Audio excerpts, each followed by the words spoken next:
everybody, Randy Kertz here for Bass Musician. So this time around I'd like to talk about sort of navigating the finger or fretboard, in that when we talk about technique, that, as I've said before, is subjective simply because sometimes people will learn from a teacher, sometimes they will learn from a method book, sometimes they will learn from a video, sometimes they'll learn by watching their favorite bassist. It can vary.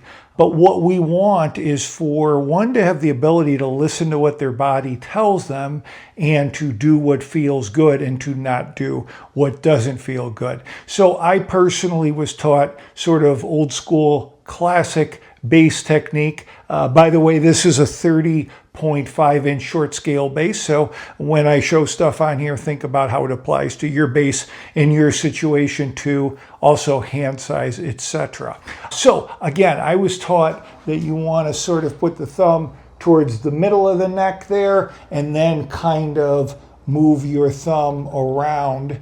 Actually, I was taught to kind of just put your thumb and stay there, but that doesn't work so good. If you put your thumb and stay there, especially if you have a smaller hand, then you're going to be straining when you're string skipping. So E, A, D, G.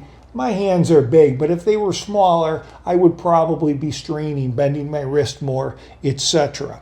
What I do, which is better, is, and I'm on the E string at the G here, put it kind of in the middle, and then I kind of move it as necessary. So I go A, G, D, A, E, A, D, G, and I'm not gripping the neck like a baseball bat, and I'm allowing it to move so that my hand can cleanly, my fingers can cleanly play the notes, and I'm not being held back or straining to reach them. When I play more down here, like around the 12th fret, let's say, again, depending on your bass and your hand size, this is going to differ a little for you, but naturally, my thumb's going to be a little higher, because if I have it down here, I'm going to have to really bend my wrist a lot to get the E and the A especially. So naturally, my thumb is going to want to sit more towards the top. Then I can apply what I've just talked about, E, A, D, G. See how my thumb is really almost on top of the fingerboard there? And then I allow it to go back down. Even more so when you're up here, regardless of the cutout configuration your bass does or does not have, you're going to be really starting out towards the top, just because if you try to keep it in the middle, that's not going to make any sense. And look at that wrist. And with a big hand, that's going to hurt and does hurt. So listen to what your body's telling you. Listen to your wrist. Listen to your arm, your shoulder, which may move to compensate for that wrist.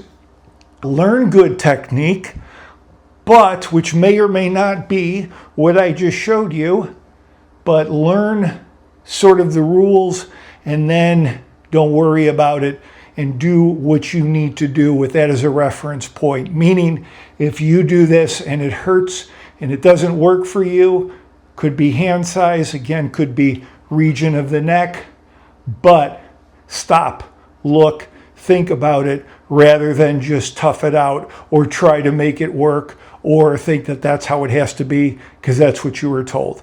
Okay, Randy Kertz here, bass musician.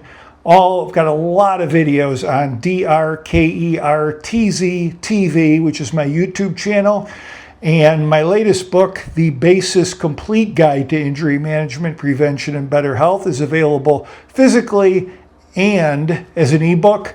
And it is up for a NAMM Tech Award this year, or actually next year in 2026 in January. And it's a compilation of part 1, part 2, and some extra material.